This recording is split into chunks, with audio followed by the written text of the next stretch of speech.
नमस्कार दोस्तों, GS recipe के यूट्यूब चैनल पर आपका स्वागत है। आज हम मुग़ल कालीन चित्रकला यानी कि पेंटिंग के भाग 2 के बारे में डिस्कस करेंगे। इसका जो भाग 1 है वह अपलोड किया जा चुका है। आज स्टार्ट करते हैं भाग 2 की तरफ। तो पहले क्वेश्चन से शुरुआत करते हैं। पहला क्वेश्चन क्या बोल रहा है? पहला क्वेश्चन है कि निम्नलिखित में से कौन जहांगीरी चित्रकार थे? नीचे दिए गए कूट से सही उत्तर चुनिए। तो कौन थे? अब्दुल हसन थे, अब्दुल सम्मद नहीं थे, आका रजा भी थे और मीर सैयद अली नहीं थे। तो इसका सही जवाब क्या हो जाएगा? 2 और 3, मतलब option number B is the right answer. Option number B is the right answer. अब इसके बारे में महत्वपूर्ण तथ्य जान लीजिए। महत्वपूर्ण तथ्य क्या है? महत्वपूर्ण तथ्य बोल रहा है कि जहांगीर का जो काल है वह मुग़ल चित्रकला के चरमोत्कर्ष का काल माना जाता है। और जहांगीर ने हेरात के, कहाँ से? हेरात के प्रसिद्ध चित्रकार अकारीजा को, किसको? अकारीजा के नेतृत्व में आगरा में एक चित्रणशाला की स्थापना करी थी। किसकी?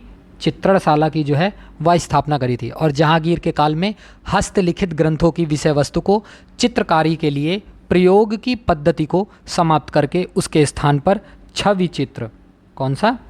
छवि चित्र यानी कि व्यक्ति चित्र और प्राकृतिक दृश्यों एवं व्यक्तियों के जीवन से संबंधित चित्रण की परंपरा की शुरुआत हुई थी। और जहांगीर के काल के प्रमुख चित्रकारों में कुछ नाम मैं बताए देता हूँ, आप नोट कर सकते हैं। प्रमुख चित्रकारों में पहले नंबर पे आप नोट कर सकते हैं फारूक बेग, दूसरे नंबर पे नोट डाउन कर सकते हैं बिशनदास, तीसरे नंबर पे उस्ताद मंसूर, चौथे नंबर पे दौलत, पाँचवें नंबर पे मनोहर, छठवें नंबर पे अकारीजा और सातवें नंबर पे अबुल हसन जो है उनको आप मान सकते हैं। और फारूक बेग जिसने अकबर के समय मुग़ल चित्रणशाला में प्रवेश किया था, जहांगीर के समय उसने बीजापुर के सुल्तान आदिल शाह का चित्र बनाया था। किसका? आदिल शाह का जो है वह चित्र बनाया था। और आकारीजा तथा उसका पुत्र अबुल हसन हेरात के निवासी थे। और जहांगीर के दरबार में अबुल हसन एक प्रसिद्ध चित्रकार माना जाता है जिसे नादिर उज जमा, क्या? नादिर उज जमा इसकी उपाधि मिली थी। और उसने तुजुक ए जहांगीरी के मुख्य पृष्ठ के लिए चित्र भी बनाया था। उसने सर्वाधिक चित्र जहांगीर के सिंहासन रोहड़ के चित्र को चित्रित किया था। उसका प्रसिद्ध चित्र सफवी राजा शाह अब्बास को जहांगीर द्वारा गले लगाते हुए चित्रित किया गया है। और उस्ताद मंसूर को नादिर उल अस्र की उपाधि से नवाजा गया था। और मंसूर जो है वह दुर्लभ पशुओं, विरले पक्षियों एवं अनोखे पुष्पों का कुशल चित्रकार माना जाता है। और साइबेरिया का बिरला सारस इन्हीं की रचना जो है वह मानी जाती है। तो इस क्वेश्चन का जो सही जवाब था वह क्या था? वह था option number B is the right answer. अगले प्रश्न की ओर बढ़ते हैं। अगला प्रश्न क्या है? अगला प्रश्न बोल रहा है कि जहांगीर के दरबार में, किसके? जहांगीर के दरबार में पक्षियों का सबसे बड़ा चित्रकार जो है वह कौन था? तो पक्षियों का जो सबसे बड़ा चित्रकार था वह मंसूर था। Option number D is the right answer. अगले प्रश्न की ओर बढ़ते हैं। अगला प्रश्न क्या बोल रहा है? अगला प्रश्न है कि जहांगीर कालीन निम्नलिखित में से किस एक चित्रकार को नादिर उल उसर की उपाधि प्रदान की गई थी? तो यह उपाधि किसको प्रदान की गई थी? यह मंसूर को प्रदान की गई थी। Option number D is the right answer. अगले प्रश्न की ओर बढ़ते हैं। अगला प्रश्न क्या है? अगला प्रश्न बोल रहा है कि जिस चित्रकार ने तुजुक ए जहांगीरी के मुख पृष्ठ के लिए चित्र बनाया था उसका नाम क्या था? तो उसका जो नाम था वह अबुल हसन था। Option number C is the right answer. अगले प्रश्न की ओर बढ़ते हैं। अगला प्रश्न क्या है? अगला प्रश्न बोल रहा है कि जहांगीर ने किस कलाकार को नादिर उज जमा की उपाधि प्रदान की थी? तो यह उपाधि किसको प्रदान की थी? या अबुल हसन को उपाधि प्रदान की थी। Option number C is the right answer. अगले प्रश्न की ओर बढ़ते हैं। अगला प्रश्न बोल रहा है कि निम्नलिखित चित्रकारों में से किसे जहांगीर ने नादिर उज जमा की पदवी दी थी? तो यह किसको दी थी? यह जो है वह अबुल हसन को पदवी दी थी। Option number A is the right answer. अगले प्रश्न की ओर बढ़ते हैं। अगला प्रश्न बोल रहा है कि निम्नलिखित में से कौन एक जहांगीर का चित्रकार जो है वह था? तो जहांगीर का चित्रकार कौन सा था? वह अबुल हसन था। Option number A is the right answer. अगले प्रश्न की ओर बढ़ते हैं। अगला प्रश्न बोल रहा है कि अबुल हसन जहांगीर के शासनकाल का सर्वाधिक प्रतिष्ठित चित्रकार था।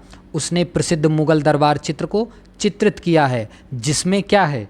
जिसमें जो है वह जहांगीर की तख्तन सीनी जो है वह वर्णित की गई है।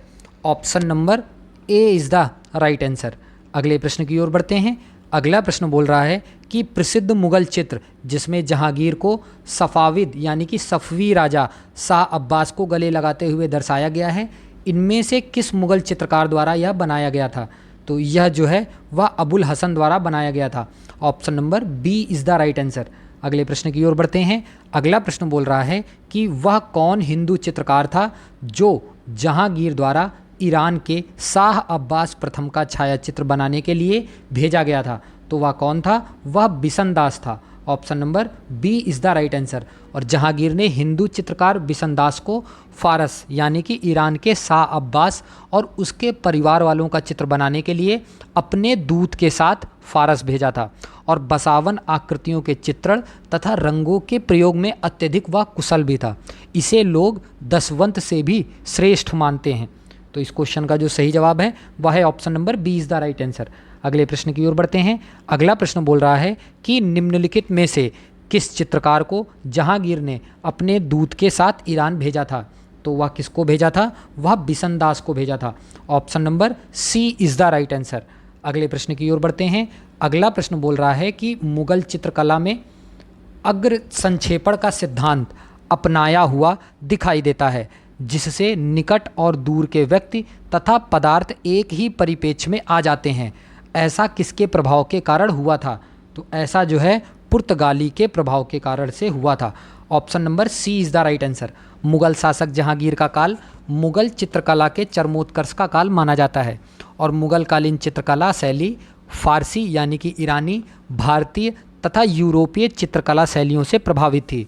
मुगल चित्र शैली में अग्र संक्षेपण का सिद्धांत, जिसके अंतर्गत निकट एवं दूरस्थ व्यक्ति एवं पदार्थ एक ही परिप्रेक्ष्य में चित्रित किए जाते थे, पुर्तगाली चित्रशैली के प्रभाव का परिणाम थी।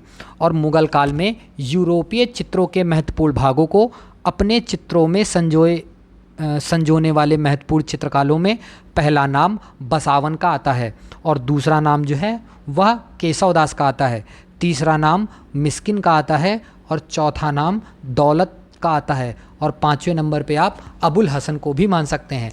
और मिस्किन जो है वह यूरोपीय प्रभाव वाले चित्र बनाने वाला सर्व प्रमुख चित्रकार जो है वह माना जाता है। तो इस क्वेश्चन का जो सही जवाब था वह था option number C is the right answer. अगले प्रश्न की ओर बढ़ते हैं।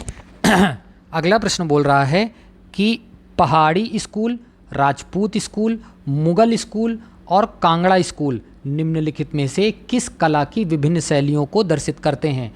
तो किस कला की शैली को दर्शित करते हैं या चित्रकला की शैली को प्रदर्शित करते हैं? Option number B is the right answer. Pahari school, Rajput school, Mughal school और कांगड़ा स्कूल मुगल काल की चित्रकला की विभिन्न शैलियाँ मानी जाती थीं। और चित्रकला की मुगल चित्रकला शैली भारतीय लघु चित्रकला की रीढ़ मानी जाती है। और मुगल चित्रकला जो है वह मुख्यतः फारसी या ईरानी चित्रकला से प्रभावित मानी जाती है, जो स्वयं में चीनी, भारतीय, बौद्ध, बैक्टीरियाई और मंगोलियाई चित्रकला शैलियों की विशेषताओं का सम्मिश्रण थी। और मुगल चित्रकला का प्रभाव कुछ न कुछ पहाड़ी, कांगड़ा, राजस्थानी शैलियों पर भी था, किंतु काली घाट शैली पर मुगल चित्रकला का प्रभाव नहीं था।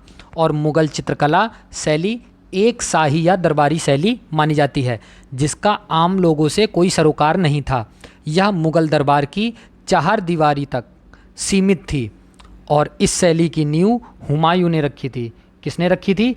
हुमायूं ने रखी थी। और काली घाट चित्रकला शैली 19वीं सदी के बदलते कलकत्ता के शहरी समाज की उपज थी। इस पर मुगल चित्रकला शैली का प्रभाव नहीं था। तो इस क्वेश्चन का जो सही जवाब था वह था option number B is the right answer. अगले प्रश्न की ओर बढ़ते हैं। अगला प्रश्न बोल रहा है कि चित्रकला की मुगलकालीन चित्रकारी शैली कला भारतीय लघु चित्र कला की रीढ़ है। निम्नलिखित में से किस कला शैली पर मुगल चित्रकला का प्रभाव नहीं पड़ा था? तो किस पर नहीं पड़ा था? वह काली घाट पर नहीं पड़ा था। Option number D is the right answer. अगले प्रश्न की ओर बढ़ते हैं। अगला प्रश्न बोल रहा है कि निम्नलिखित में से किसका यानी या कि किनका राजपूत चित्रकला में चित्रण नहीं किया गया है? तो कृष्ण की कथाओं का चित्रण नहीं किया गया है, राग और रागनियों का चित्रण नहीं किया गया है, हमजा के कार्यों के चित्रण किया गया है और बाबर के कार्यों का भी चित्रण किया गया है। तो इसका सही जवाब होगा option number C is the right answer. Rajput चित्रकला में मेवाड़, बूंदी, मालवा आदि उल्लेखनीय हैं और कृष्ण की कथाएं तथा राग और रागनियाँ जो हैं वह राजपूत शैली से संबंधित हैं। किससे? राजपूत शैली से जो है यह सब संबंधित हैं, जबकि हमजा के कार्य तथा बाबर के कार्य जो हैं इस कला से संबंधित नहीं है। तो इस क्वेश्चन का जो सही जवाब है वह है option number C is the right answer. अगले प्रश्न की ओर बढ़ते हैं। अगला प्रश्न बोल रहा है कि निम्नलिखित में से कौन चित्रकला की कोटा कलम का आश्रयदाता था? तो वह कौन था? वह जो था वह उमेद सिंह था। Option number D is the right answer. Option number D is the right answer. Kota कलम का आश्रयदाता जो था वह उमेद सिंह था और कोटा चित्रकला के अनुपम उदाहरण जो हैं वह आखेट के दृश्यों वाले चित्र हैं। किसके? आखेट के दृश्यों वाले चित्र माने जाते हैं जो कानोडिया संग्रहालय में और अमेरिका के क्लीवलैंड कला संग्रहालय में संरक्षित हैं। और आखेट जो है वह हाथियों की लड़ाई और राजा महाराजाओं के छवि चित्र आदि चित्र कोटा शैली में बनाए गए थे। इस शैली के प्रमुख चित्र में राव मान सिंह प्रथम को दंतुल सुअर का शिकार करते हुए दिखाया गया है। तो इस क्वेश्चन का जो सही जवाब है वह है option number D is the right answer. अगले प्रश्न की ओर बढ़ते हैं। अगला प्रश्न बोल रहा है कि किशनगढ़ शैली किस कला के लिए प्रसिद्ध है? तो किशनगढ़ शैली जो है वह चित्रकला के लिए प्रसिद्ध है। Option number B is the right answer. Kishangarh के छोटे से दरबार के अंतरंग वातावरण में चित्रकला के क्षेत्र में बहुत ही भिन्न प्रकार की शैली का विकास हुआ था, जिसे हम किशनगढ़ शैली के नाम से जानते हैं। इस शैली का सुप्रसिद्ध चित्र बनी ठनी, जो कि बहुत इंपॉर्टेंट है। कौन सा? बनी ठनी। बहुत सुप्रसिद्ध चित्र जो है वह किशनगढ़ शैली का ही है। और किशनगढ़ के राजा सावंत सिंह ने, किसने? राजा सावंत सिंह ने बड़ी ठड़ी के नाम से सुविख्यात एक अर्ध सुंदरी दासी में राधा के स्वरूप की कल्पना की, जिससे प्रेरित होकर राजा ने कलाकृतियाँ तैयार करवाई थीं और राधा कृष्ण जी की आराधना के लिए उसने भक्ति संगीत की भी रचना की थी। उसका उपनाम नागरी दास था। क्या था? नागरी दास था। इस विलक्षण कला शैली के चित्रों का निर्माता निहाल चंद था। कौन था? निहाल चंद था। और निहाल चंद और उसके सहयोगियों ने मिलकर राधा कृष्ण को उद्यान मंडप में विविध त्यौहार मनाते हुए चित्रित किया है। तो इस क्वेश्चन का जो सही जवाब है वह है option number B is the right answer. अगले प्रश्न की ओर बढ़ते हैं। अगला प्रश्न बोल रहा है कि सुप्रसिद्ध चित्र बड़ी ठड़ी जो है वह किस शैली का माना जाता है? तो यह जो है वह किशनगढ़ शैली का माना जाता है। Option number D is the right answer. और आज के अंतिम प्रश्न की ओर बढ़ते हैं। प्रश्न है कि निहाल चंद्र किस कलम का प्रसिद्ध चित्रकार था? तो यह जो था वह किशनगढ़ शैली का प्रसिद्ध चित्रकार था। Option number D is the right answer. तो कैसी लग रही है आपको वीडियो? प्लीज़ कमेंट सेक्शन में लिख के आप बताइए। और इस वीडियो की पीडीएफ अगर आपको चाहिए तो डिस्क्रिप्शन में दिए गए टेलीग्राम लिंक पर आप जाकर वहां से इसकी पीडीएफ को डाउनलोड कर सकते हैं। तो प्लीज़ चैनल को सब्सक्राइब करिए और वीडियो को लाइक करिए। धन्यवाद।